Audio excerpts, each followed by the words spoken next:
Welcome to the Doomsday Report. Now, as you can see, I'm standing here outside Headhunter's studio and I'm coming to capture Splintered Halo. Now, if you remember way back, the last time Splintered Halo was on the Doomsday Report, they tried to take over. So, I've decided to return the favour and invade their personal space. Stand by for this episode of the Doomsday Report. Come on, let's go get them.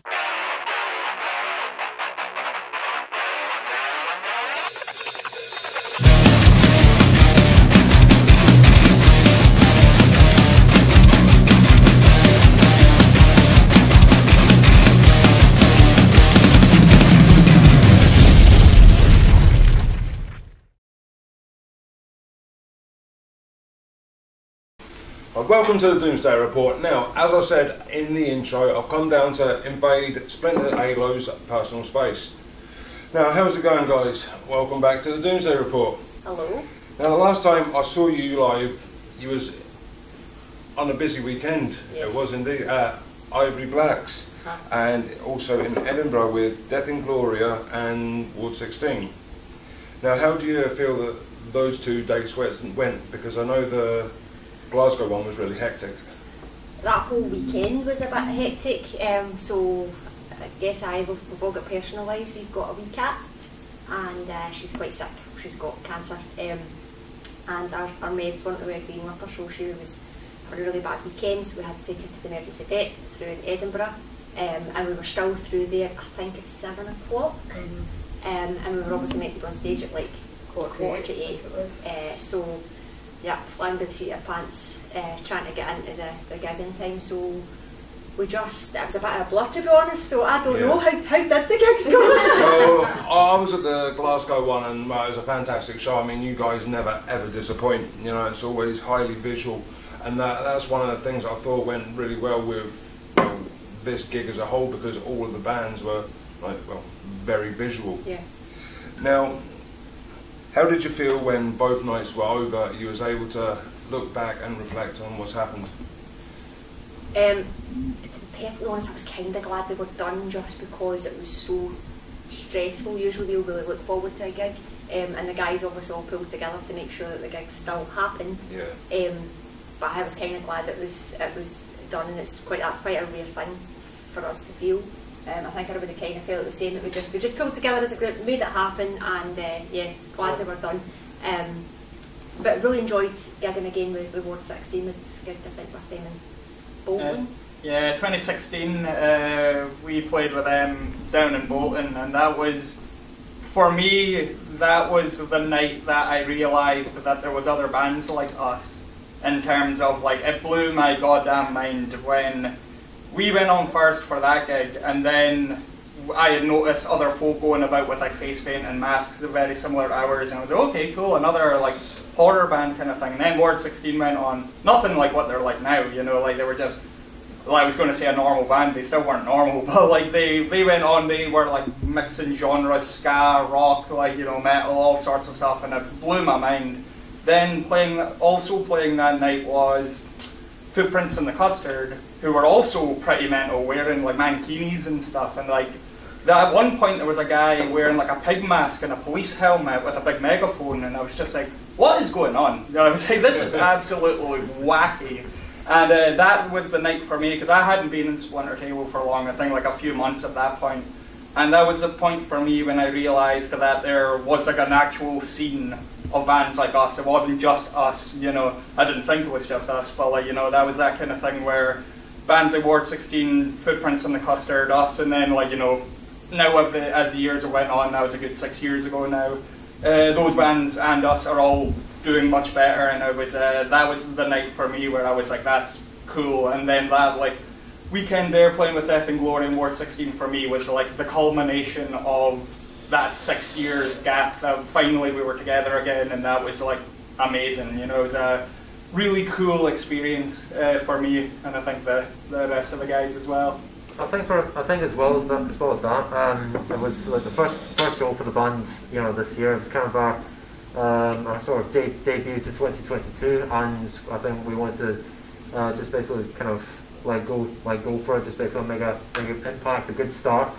And I think, like, despite everything that was going on with all of us in sort of personal situations, we managed to sort of power through. We kept everything like professional, and we do best. We get on stage, we give everyone the show that we present, and that's all we can do.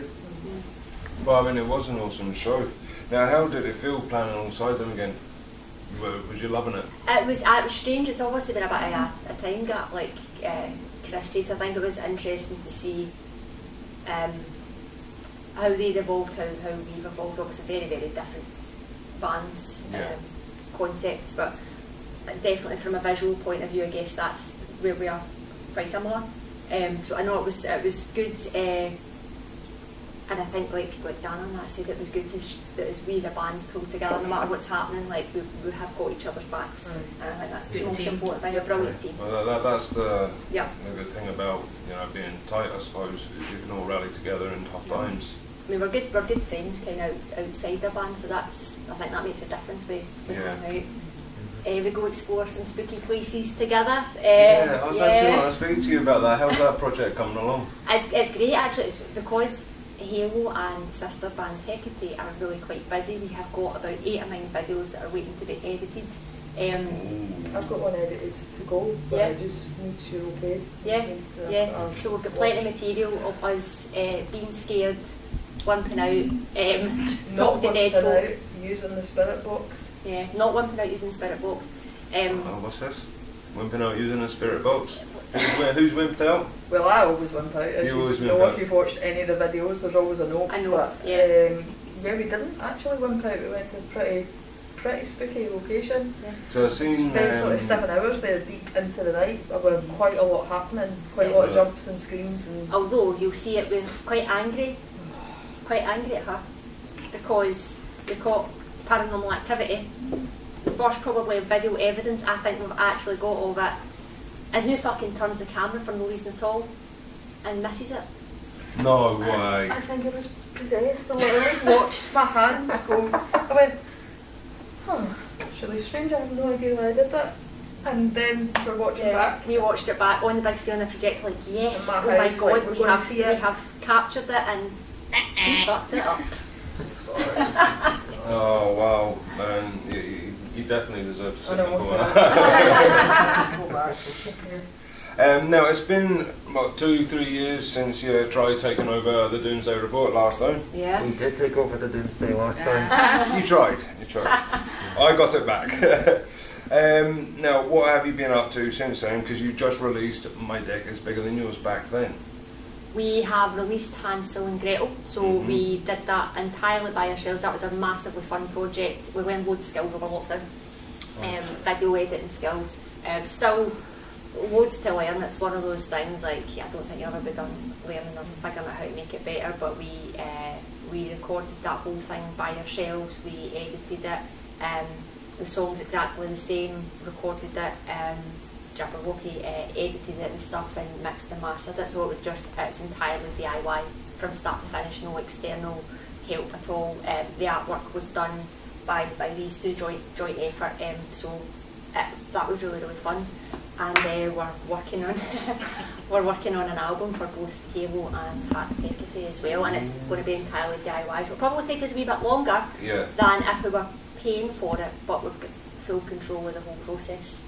And it means we can take time to get it right, because if you ever go into a studio, obviously we recorded the previous album in the studio, you're on the clock, so you've kind of got to kind of be like, right, okay, this was my original vision, this is how it's going to be, and you don't have the benefit of hindsight, go back and tinkering and changing it, and I think I'm personally really enjoying having the freedom to be like, actually now that I've heard that recorded, that's not that great, let's go back and change it. And it won't cost you a fortune if you're doing it yourself. Exactly. And the same for the videos. We can go back, we can throw it together and be like, that would be great if we did this other extra scene, and it's super easy for us then to go and put in that extra scene. So I think we've really expanded our skills, special effects, makeup, videoing, like I say, mixing, mastering, writing, and really collaboratively writing, I think has been really good. We've had to figure that out through lockdown as well. How do we write when we can't actually be together, and I think we've got really quite good at the kind of digital collaboration, sending stuff back and forward. So that's there's a lot of Zoom meetings and whatnot. No, not necessarily actually. Me maybe doing a bit, sending on and saying, actually, do you know what, I'm banging my head against a brick wall. This is as far as I can take this song. Pumpkinhead, do you want to have a bash at it, and then him maybe adding other bits, and it's kind of that's how just sort of passing on. back and It's forth. the same whole thing. So like if you come up with an idea, and then you sort of go as far as that, and then we sort of stick it on a shared drive, and then we pick that, then either myself or Jabor, we kind of we sort of pick it apart, and we try spicing it up, adding onto it, and then just creating like an extension to it, and then just passing it back and forth until we have something that we're really happy with. Pumpkinhead's really good at sort of scoring, like more your orchestral side, so this album's going to be entirely different. I think even some of the songs that we have completed, like one or two that I have written and then passed on, and Pumpkinhead's made it big.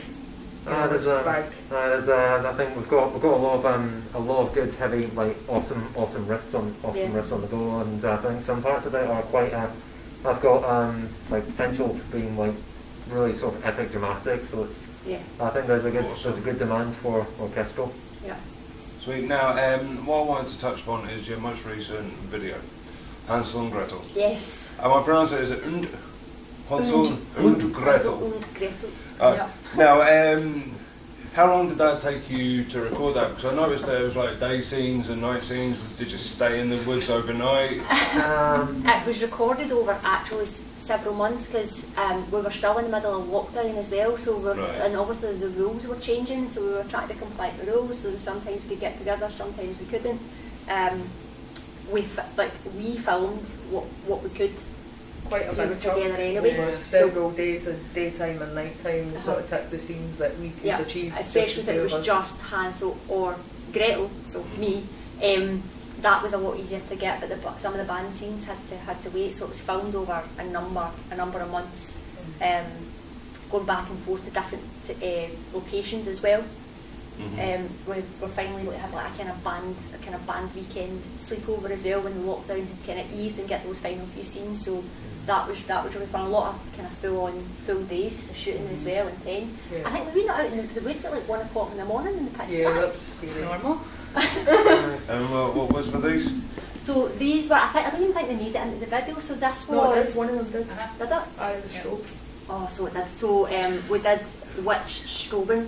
Strobin. And we had also scenes where the witch was kind of pursuing Hansel, so like following me through the woods. So I was like, guys, this is actually quite scary. I'm like walking at these pitch black woods, but we obviously couldn't have too much lighting because we had to try and control the light source. Didn't make that particular scene, didn't make the final cut, but it was particularly spooky. Several days of full days filming into an hours, probably realistically at least a week's worth of filming. And the witch's cave, what you don't see is it was absolutely hoaching full of beasties. So I didn't realise this. So like it's obviously like up above you. So we goes in, and Harbinger makes a fire. That's great, gets the fire going. Didn't really think about the fact that the fire will smoke out all the beasties, and everything just comes out of the ceiling. And you were trying to get changed into your witch's costume, and we're like, oh my god, you need to help! That's spiders! Okay. I think you're the only one in the band that's not afraid of spiders, eh? Yeah. Official spider catcher. I think Pumpkinhead arrived as we were still like, no help, there's spiders! We're still all just running about, just freaking about the spiders. Well, that's what it Shells was. in an element. Yeah. Aye, that's what it was, yeah. It's something fell down my back. Really? What was that? Well, I don't know, because I had more scenes to film. I think I was getting changed from Hansel into Gretel, and I was sitting in a chair in this cave, and I just felt something falling at my back, and I was like, guys, something's just fallen on my back, but I'm just going to pretend that it didn't happen, because if I don't, we're not going to finish this video, and these are the last scenes that we need to get. So I just kind of continued doing what I was doing and tried not to think about it. I'm getting fucking itchy just listening to it already, man. It was pretty awful. So bad. I'm trying to imagine it wasn't a spider, you know? It probably was a spider anyway. Now, Eloquent, you suited the role of the witch. How much fun was that? Suits me down to the ground. Yeah. How long did it take you to record your section in the video? How long was that? Done over a couple of weekends, because there was a wee bit of stupidity at some points. There's always stupidity with that. So I think the first year we tried it, yous were at location, and it was myself and Malcolm. We went up to shoot on location. That's right. And I think you picked a what was it? What was the location? It was kind of like a. It was the Witch's Cave. It was a lime kiln. The Witch's Cave. It was and there was a wee little sort of fireplace there in which you sort of lit up, and then it just smoked out the whole place. Aye. So we did some of the scenes there. A lot of it was filmed on some of the burning scenes were green screen, so that was kind of set up so we could kind of take our time because that wasn't one location. So you weren't actually setting fire to the world like that? No. But there was. We were trying to figure out how to make it seem like she was flying. There was a lot of hair dryers. We had an awesome looking witch's broom, so I've got like, I think it was, I bought it when we were filming Oz, and it looks brilliant, it's black and scary. I had left it in my house, so I was like, fine, fuck, what have we got instead? And we used a mop, and we're like, just pretend it's a broom, we'll make it look better in post-production. So there she is, sitting on a mop, acting like a champion on a beanbag, Focus style, covered in green screen, so we could obviously like take out the background and then make it look as if she was flying. So it was quite funny, quite ridiculous. Now, what I want to know is, how was that raw steak? Oh god, that was disgusting. Like, I had to walk away because she's sick phobic. So you can't poke at anything in front of her. I've been like, oh my god, it's terrible. So I could feel, whenever I was chomping into the steak, I could feel it all like sticking between my teeth. And then it was fine whilst I was actually chomping on it, because I was like, right, okay, I'm in the zone. But when I stopped, like, I could taste it, and there was bits. In between your teeth. It was horrible, so I just hit the bloke, so I had to just like walk. And I think we've been counting down, so you're like, right, okay, we've got 5 seconds footage, we've got 10 seconds footage, because we obviously had to get a certain amount because we wanted to speed it up so we'd have that kind of janky, like, I think we reversed it as well, so it would look a bit strange. So I had a countdown of like the minimum time I could spend chewing, so I was glad when that was done. I mean, and that was just for a fucking promo video as well. That wasn't even for the actual video. That's how committed we are to that. I saw the still on your Facebook page, and I was like, oh, that's disgusting. It was. Right, now leading into that, I'm gonna get used to playing a new song for us. I'm going to lead into Hansel and Gretel by Splintered Halo.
And welcome back. That was Hansel and Gretel.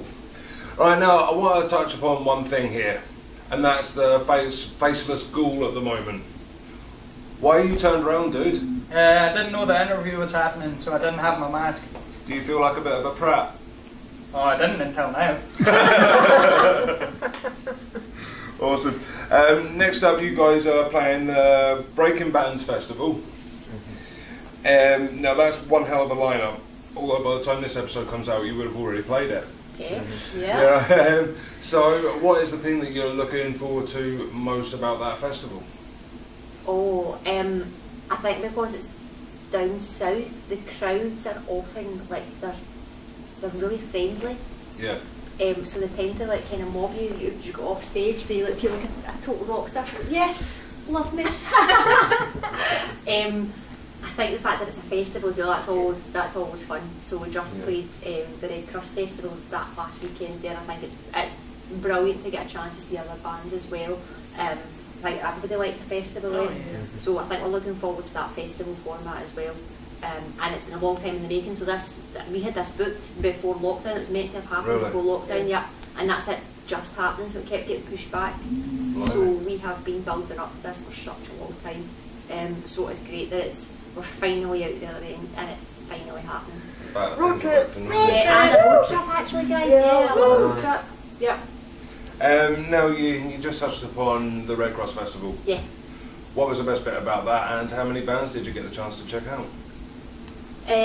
So best bit for me, I don't know about you guys, was how close the venues, the fact that it was undercover. So another thing about festivals being in the UK is the rain, and I'm always freezing, I'm always so cold, whereas because it was indoors, it was great. You're undercover, bar right there, toilets, like super convenient, and then all the venues were right next to each other, so it was super easy to just like kind of check your timetable and go, right, okay, I'm going to go see X, Y or Z.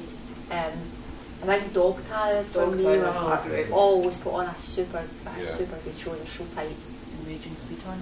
Yeah, I was looking forward to Raging Speedhorn, but honestly, like, I was shocked at how kind of not as tight they were. Like, I think it's probably in comparison to Dog Tire, because I think they come on straight after, and I think because they're so like, and they're playing kind of similar genres, I guess. So.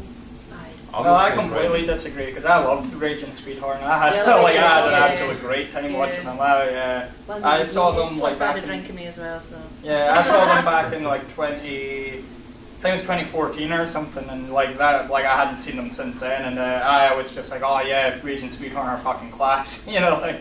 So I really enjoyed them, but Dog Tired were like fantastic as always. I think I probably prefer the riffage in Dog Tired. So if I was going to rank songwriting, I think probably Dog Tired are a wee bit better. But like I say, one man's meat's another man's poison. Well, they are the riff masters, as I say. Right, now I see that the Harbinger and Pumpkinhead have been working on new material on Facebook. There was a recent post recently. Yeah. Oh, yeah. So what is this? What music is it? Any new videos, songs? What's getting released? Well, sorry, you want to go?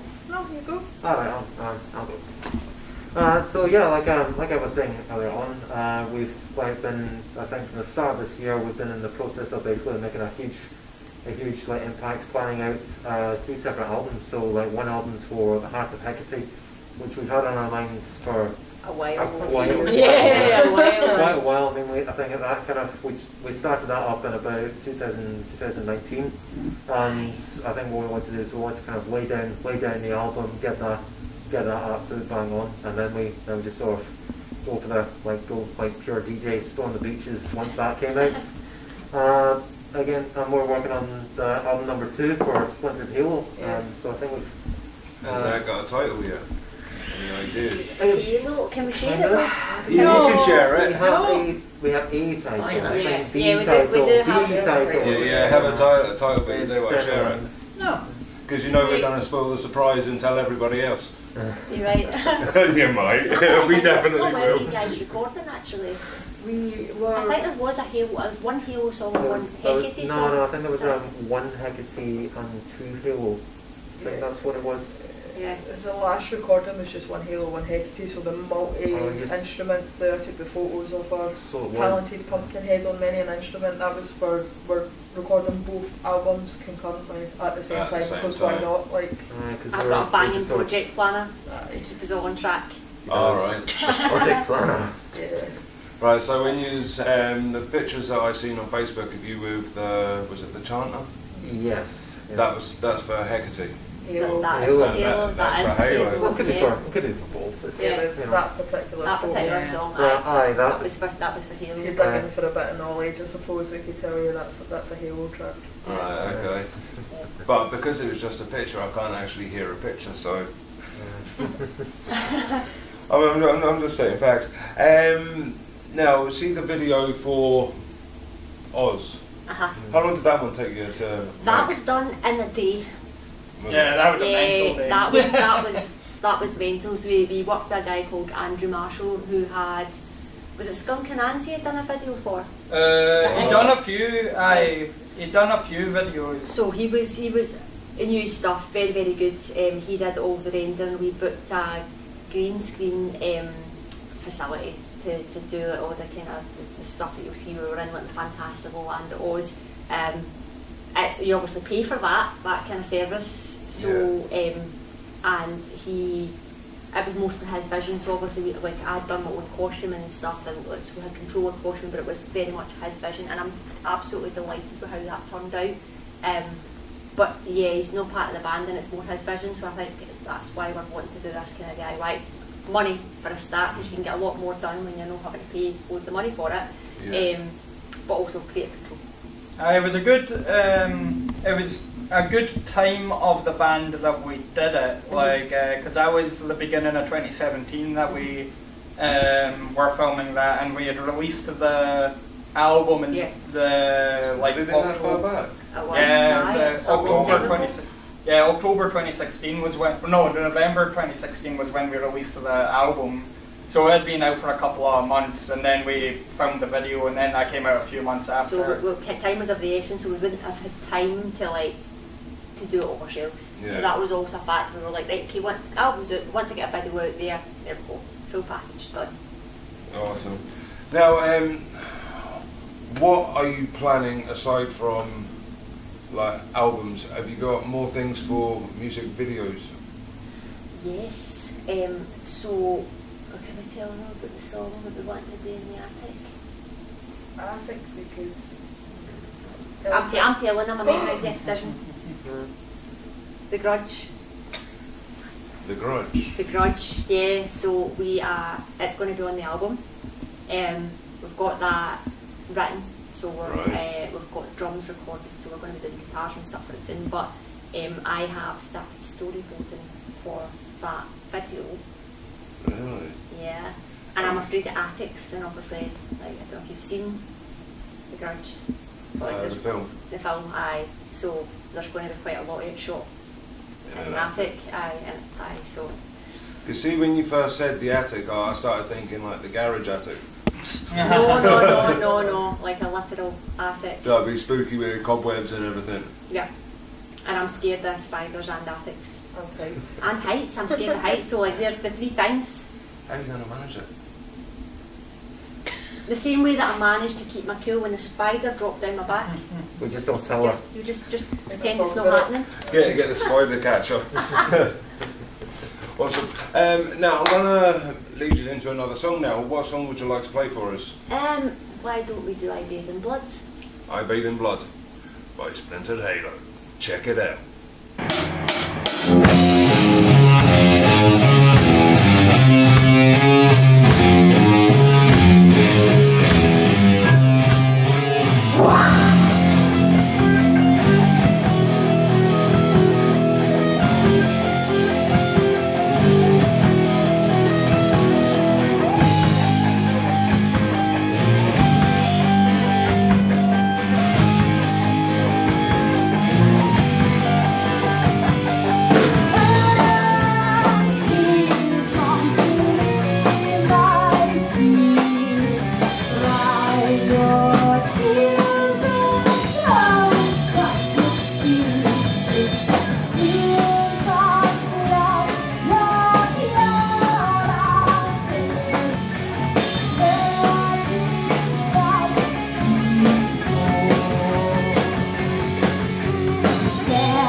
welcome back. Now that was I Bathe in Blood. How fun was that to play, guys? It never tires. We never tire from it. Aye. No, but what is your favourite song to play live in general? I think for me right now it's Go Home to Valhalla. Yeah, Pumpkinhead. I'm always a sucker for. I'm a sucker for my deck. My deck is always the. Right. Okay. Is it bigger? Oh, I just heard it. Oh dear, I walked into that one. Well, I'll tell you something. I've got a buddy down south. You know, he's like part of the Tottenham Hotspur fan club, and he absolutely loves you guys because I see obviously how I've been like sharing your music and that, and it's like, dude, you need to share more of them. So I'm constantly sending him videos of you guys in that, and well, he loves you, so you got a fan down south. Oh, brilliant. Now, see, out of all your videos, what's your favourite one?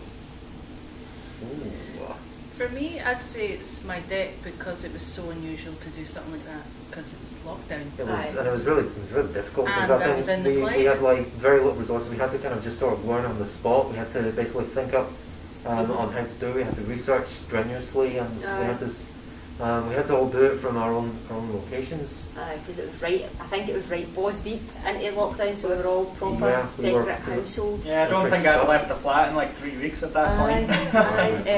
And we really wanted to get something out there, so I guess that was the start of us really learning like the video skills. Yeah, I think we really had to kind of take up reins on that. We had to step up and just basically just kind of outside the box thinking like that. The bit where you went into Clyde for a start, so that would look cool. That if I just went into Clyde fully clothed. Done it.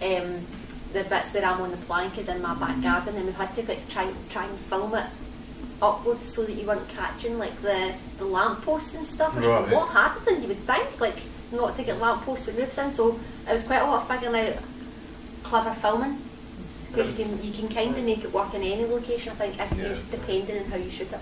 Because I think for the hardest part for me in that when doing that video, because you guys were basically sort of filming from the gardens and all that. What I was doing, I was learning more about kind of sort of green screen effects, and it was easy for, I think, because obviously we didn't have like actual green screens, it was easy enough to kind of improvise from your own home. I think mine was the hardest because I have got the busiest music room. Oh, it was. So I've got like posters up of like horror movies and like everything, and I didn't really think, because obviously I didn't know much about green screen. I obviously know a lot more now, but I didn't really know about written out backgrounds and green screen, and I know I gave you quite a difficult time. I mean, that was I think that was quite the challenge, because when I was learning to, because you'd think it'd be as simple as like you got the green screen, you just basically cut out the colour and you just replace it with the backgrounds, but it was kind of replacing the backgrounds about 18 to 20 times. I know. I didn't make it easy for you. I think it then eventually kind of sort of crossed over each image, and it kind of looked like a bit of a sort of like a very interesting contrast. Aye, it was more kind of kaleidoscope effect I ended up having, but I didn't make it easy for him. But we've now learned how to make that work. We've actually got like band green screen and stuff, so it was a massive learning curve. So everything that's kind of came after it, it's all started with that video, I think. I think I'm super proud of it. Just I agree with you about my deck and the kind of feeling around the time of us going, wow, we actually can do this ourselves. But I think Hansel and Gretel's kind of my favourite in terms of it being the most recent and the most amount of skills that we've all learned and put together into it. Like I think it's like, for me it's a proper proud moment. Absolutely. Because we were able to piece like sets together and stuff. Like there's a lot of carrying weird objects like down through the woods and stuff. So it was quite strange. We got looks of farmers as well. Like what the fuck is going on over there? Aye. And the storyline itself is like well thought out. I quite enjoyed like figuring out, because obviously it moves with the song and it moves with like it tells the full story of Hansel and Gretel. So that was a lot of fun. I particularly enjoyed like grabbing my mum and putting a bag over her head, like in those end scenes. That's literally my mum that's in that video. So I need somebody to kill, and obviously because we were still in lockdown, we were limited, so we just took her down like a forest that's near mine, and so let me get this straight. My wee metal maw. Let me get this straight. You're like, Ma, we need somebody to kill for a music video. Yeah. Come on, let it be you. Well, that's she did awesome. try and pass the buck to my sister. Really? She did, but that was her in the end. That's awesome. When we used to play the song Rise, everyone would always introduce it as this is a song about killing your mum. That's right. Really? Mm-hmm. I love my wee mum, but yeah. So, okay, you love your wee mum and you write a song about killing your mum. Exactly. How did that come about? I think it's probably that song is one of the first examples of me doing character metal without really fully realising what it was. So like, it's not really about me and my mum. It's like, this is a character I've created, and actually this is their experience, and this is how the song would sound, and this is what I would say if I was that person. So I think that was me dabbling in character metal before I could fully realise the concept, if that makes sense. Yeah, I always got like a psycho vibe from Rise. Like that was kind of like that was what I always kind of like envisioned, like very kind of psycho, psycho very style.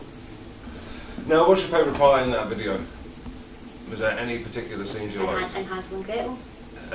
Well, either or. Hansel and Gretel or my deck. You must have favourite parts. Hansel and Gretel. Killing my mother would probably that was definitely my favourite for me. That bit where I put the bag over her head and their wee legs.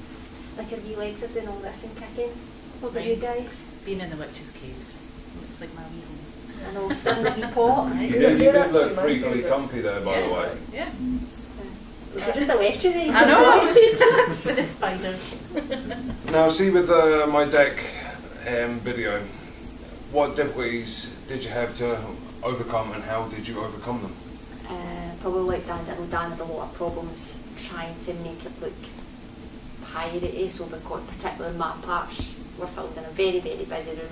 That's totally my fault. I should have filmed it in a slightly less busy background, but with that kind of difficulty, and I think, like we said, trying to make it work in lockdown in our houses, like that was quite a challenge, because we didn't have any tools that we've got now either. We didn't have the special lighting or anything like that. It was just outside the box thinking. And most of it was kind of sort of thinking differently, because there was a lot. I think at that time there was a lot of bands in our position. We all endured like exactly the same thing. We were stuck trying to make videos, and it was mostly just kind of straightforward images of everyone in their homes, like individually, and just sort of cut back and forth. However, I think what we wanted to do is we wanted to kind of, I think originally before lockdown happens, we had like ideas sparring back and forth. We had grand ideas. We wanted to basically kind of get on the deck of an actual sort of 1700 ship. That would be cool, but where would you find one of those? The tall ship. The tall ship. So with plans of beach scenes, with big crowds and stuff. So we had, honestly, the plans that we had. Please tell me you weren't thinking of going down Kokori Beach. You'll end up with shopping trolleys in the background. But yeah, I think we had to reevaluate. We didn't want to just stop, so I think we didn't just stop over lockdown. We did use it very productively. We came out of it the other side it stronger with more skills. I think we learned a lot more tunes. So for us it was quite productive. We didn't stop, and that was a real win. I think a lot of bands didn't make it out the other side of lockdown. Don't get me wrong, we were rusty as fuck when it came to live, and we didn't realise, like, we were terrified when we did our first live gig. It felt like we'd never been on. I don't know about you guys, but it felt like I'd never been on stage before. I was like, oh my god, I've forgotten how to do this. I mean, it was a long so time. Scary. I mean, lockdown, it seems as if it went on forever. I really did. So we were definitely. I'd be lying if I said we weren't rusty from a live point of view, and to try and get back to the point where you're like, you're back in that zone where you can pick up a gig just whenever you want. If it's next week, you're like, oh, well, that's cool because we know how to do that. Yeah. But it took us a while to get back to that point. Now, see, I want to talk to you about your merchandise. Now, you guys are well known for making all your own merchandise. Yeah. Is Mask of the Month still going on? No, so that was a one-off for a full year. I'm saying a one-off. That was a full year thing that we did. It's quite time consuming. So we've probably all got too much on our plates just now with the 2 albums. We're doing all the artwork ourselves, we're doing all the mixing, mastering, recording, everything we're doing ourselves. We just don't have time to do something like that. But it was fun whilst it lasted, and I know that we all kind of enjoyed doing that kind of artistic, creative side of things. Yeah. Have you ever thought about getting your fans to make like their own masks, get them to send them to, like, I don't know, the studio or one of your houses, and you guys pick a winner, like a mask of the month, and whoever designed that. I have now. Thanks for that. Every now and again I have a good idea. Now, what have you got in terms of other merch? Because is that your...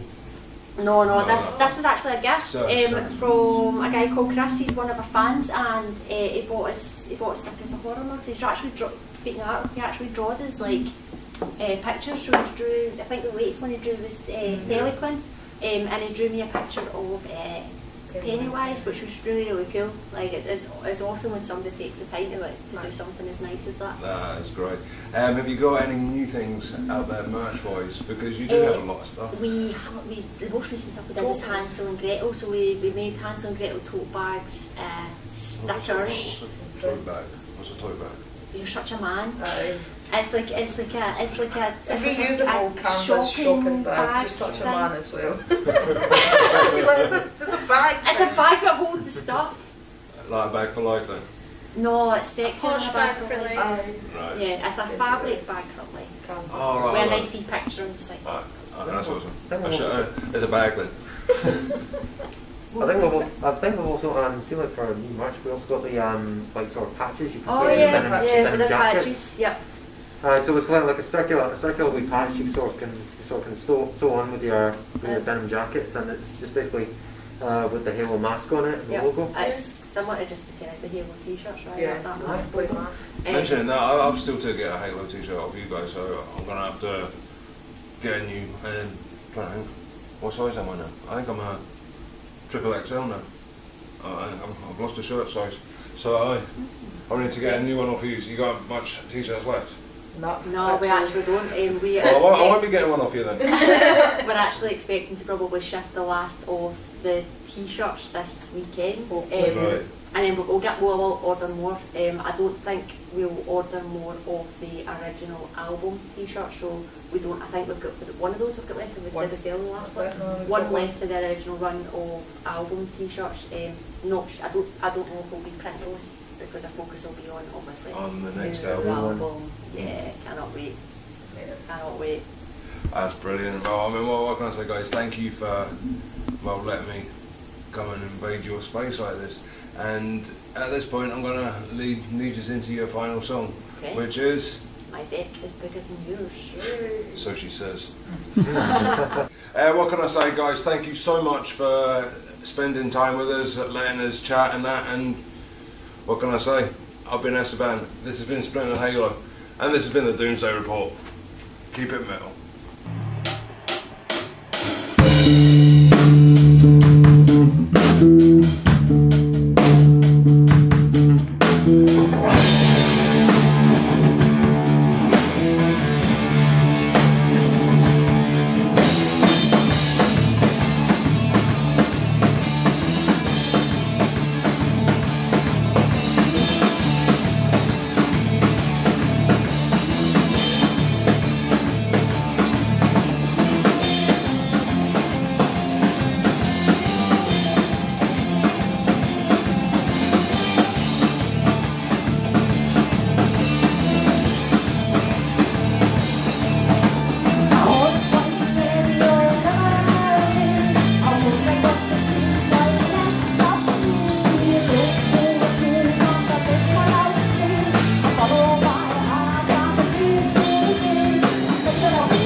You do?